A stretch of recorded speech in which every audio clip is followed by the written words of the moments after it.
আসসালামু আলাইকুম, ওয়েলকাম করছি রিয়াসাদ আজিম। ভিন্ন ধর্ম মতাদর্শী যারা শুনছেন সবার প্রতি আন্তরিক কৃতজ্ঞতা। একটা সময় ছিল যে রেপ্লিকার যুগ।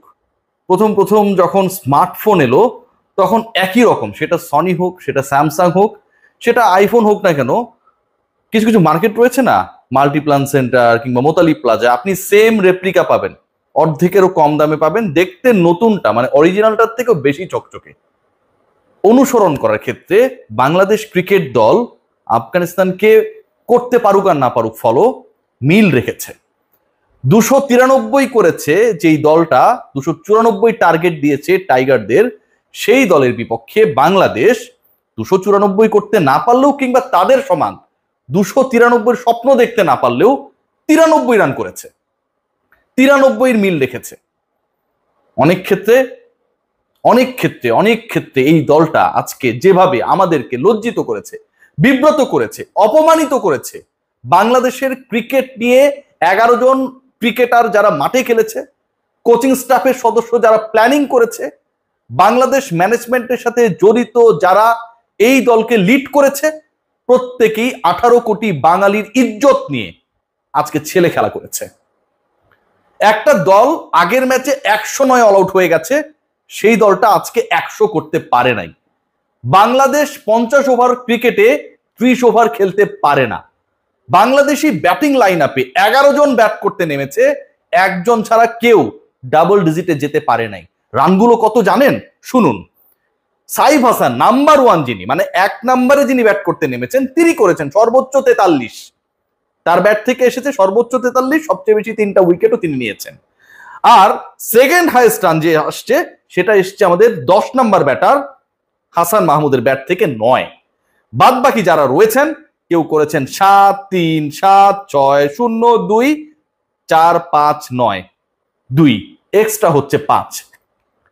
বাংলাদেশ দলের নতজানু পারফরমেন্স, পরের ওয়ার্ল্ড কাপে বাংলাদেশ সরাসরি খেলতে পারবে কি পারবে না এই নিয়ে যখন সব জায়গায় আলোচনা, এই জায়গায় যখন ডিসকাশনস, বাংলাদেশ ক্রিকেট বোর্ড গতকাল একটা মিডিয়া রিলিজ দিয়েছে সবাইকে টেনশন মুক্ত করার জন্য, ভার মুক্ত করার জন্য। ক্রিকেট বোর্ডের মিডিয়া উইং এর দারুণ কর্মকাণ্ড আমি বলতে পারি। আরো বাংলাদেশের 8টা সিরিজ রয়েছে, 24টা ম্যাচ রয়েছে।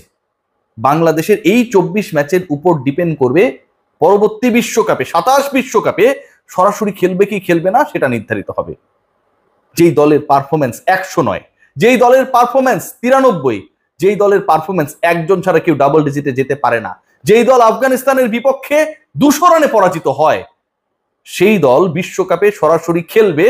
এবং এই সরাসরি খেলার জন্য এখনো 24 ম্যাচ বাকি।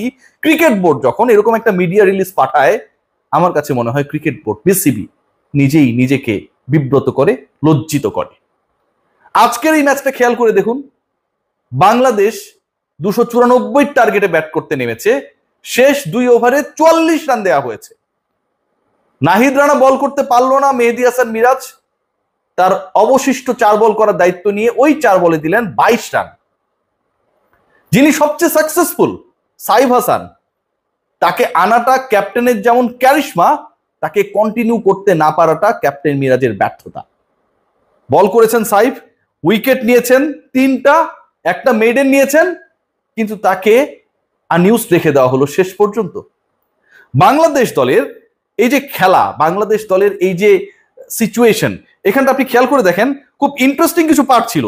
এবং সেই ইন্টারেস্টিং পার্টগুলোর সবচেয়ে গুরুত্বপূর্ণ যেটা, যে আমাদের ব্যাটিং ডিপার্টমেন্টে ওপেনিং এ বিশাল পরিবর্তন এলো। শেখ পরিবারের অন্যতম গুরুত্বপূর্ণ সদস্য নাইম শেখ, তিনি আবারও বাংলাদেশ দলে, তিনি আবারও জাতীয় দলে। এবং ভিসা জটিলতায় থাকা নাইম শেখ যদি শেষ পর্যন্ত জাতীয় দলের সাথে যোগ দিতে না পারতেন, এই জটিলতা যদি সৌম্য সরকারের মতো হতো, তাহলে মনে হয় আমরা বেশি খুশি হতাম। 7 রান করেছেন, 24টা বল খেলেছেন, স্ট্রাইক রেট 29। নাজমুল হোসেন শান্ত, ভাবছিলাম যে তিনি অশান্ত এক ব্যাটিং করবেন। বাংলাদেশ 293, টপকে 94 করে ফেলবে। আগের 2 ম্যাচে ব্যর্থ শান্ত এই ম্যাচে করলেন 3 রান। এবং এই 3 রান করতে গিয়ে তিনি নাইমের সাথে অসাধারণ একটা প্রতিদ্বন্দ্বিতায় মেতে উঠলেন। নাইম শেখ করেছেন 7 রান 24 বল খেলে 29 স্ট্রাইক রেটে। নাজমুল হোসেন শান্ত 3 রান করলেন 16 বল খেলে 18 স্ট্রাইক রেটে। বেহাল দশা এখানেই শেষ না। রাশিদ খান তার 3 উইকেটের 3টাই রং ওয়ানে নিলেন। বাংলাদেশের ব্যাটিং কোচ রয়েছেন যিনি তার ক্যারিয়ারে ছিলেন একসময় পেস বোলার, মাস্টার ক্লাস। সেই মাস্টার ক্লাস মাঠে গিয়ে অ্যাপ্লাই করতে পারেন না ক্রিকেটাররা। রশিদ খান তার ক্যারিয়ারের প্রথম বলেই তাওহিদ হৃদয়কে ফেরালেন, রং ওয়ান। রশিদ খান সাইফকে ফেরালেন, রং ওয়ান।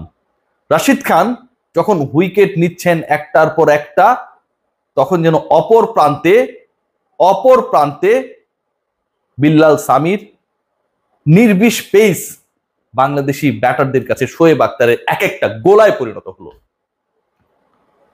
একজন ব্যাটারও দাঁড়াতে তো পারলেন না, শুধু 70 রানের মধ্যেই, দলীয় রান যখন 70, 4 বলের ব্যবধানে 3 উইকেট গেল। রান আউট হবার জন্য শামীম হোসেন পাটোয়ারির ছটপটানি, দ্রুত যেতে হবে, রান আউট হয়ে গেলেন একই রানে। ওই 70-এর মধ্যেই মেহেদী হাসান মিরাজ তার উইকেট বিলিয়ে এলেন, ওই 70-এর মধ্যেই সাইফ হাসান নেই। 4 বলের মধ্যে 3টা উইকেট নেই। বাংলাদেশ দল আরো একবার ডিবাকেলে পড়ে গেল। যেই দলটাকে নিয়ে আপনি আমি স্বপ্ন দেখি, যেই দলটাকে নিয়ে আপনি আমি গর্ব করি, যেই দলটাকে নিয়ে এত কন্টেন্ট বানিয়ে আপনারা আমাকে ফর্মালি আমার প্ল্যাটফর্মে এসে গালিগালাজ করেন, সেই দলটার এই পারফরমেন্স, সেই দলটার এই নত জানু আত্মসমর্পণ, বিব্রতকর পারফরমেন্স, যে লজ্জার কোনো সীমা নেই, অসীম। 200 রানে ওয়ানডেতে একটা দল পরাজিত হয়।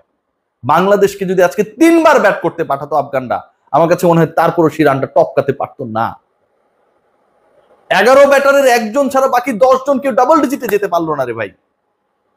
বোলিং ডিপার্টমেন্টে 48 ওভার শেষে আফগানিস্তানের রান যখন 249, উইকেট গেছে 9টা, সেই লাস্ট উইকেট পার্টনারশিপে তারা 44 রান অ্যাড করলেন।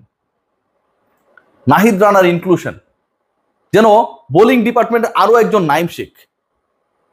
ব্রেইনলেস বোলিং, যত জোরে পারেন তিনি বল করছেন। শোয়েব আক্তার, বলের কোনো লাইন নাই, লেন্থ নাই, কিচ্ছু নাই। মেহেদী হাসান মিরাজ ওই সিচুয়েশনে কেন পরের 4টা বল করার জন্য মোহাম্মদ নবীর সামনে গেলেন, সেটাও আমার কাছে মনে হয় যে একটা রকেট সায়েন্স। তিনি নিজেও কতটুকু জানেন, আই হ্যাভ দ্যাট ডাউট। আজকে বাংলাদেশ যেভাবে পরাজিত হয়েছে, বিব্রত করেছে, লজ্জিত করেছে, এই দলটা সরাসরি বিশ্বকাপে যদি না খেলে, আমাদের বাংলাদেশ ক্রিকেট বোর্ডে যারা মিডিয়া রিলিজ দিয়ে জানিয়েছে যে আরো 8টা সিরিজ 24টা ম্যাচ বাকি আছে, কষ্ট পাবার আমি কোনো কারণ দেখি না ভাই, বিন্দু মাত্র কারণ নেই। সবার মধ্যে এক অসীম প্রতিদ্বন্দ্বিতা। মিরাজ বলেন, শান্ত বলেন, হৃদয় বলেন, শামীম বলেন, সোহান বলেন, প্রত্যেকের মধ্যে নাইম তো আছেনই। কে হবে সবচেয়ে বড় লর্ড, কে হবে সবচেয়ে বড় কিং? এই কিং হতে গিয়ে বাংলাদেশের এমন এক অবস্থা যে প্রজার থেকেও যেন আমরা নিচে নেমে গেছি। হোয়াইট ওয়াস্ট এগেনস্ট আফগানিস্তান, তার থেকেও লজ্জার 93 রানে অল আউট হওয়া, তার থেকেও লজ্জার 200 রানের বাজে পরাজয়। এর ব্যাখ্যা অস্ট্রেলিয়ায় অবস্থান করা বুলবুল ভাই কখনো দেবে কি? I will be waiting for his answer. সবাই ভালো থাকবেন।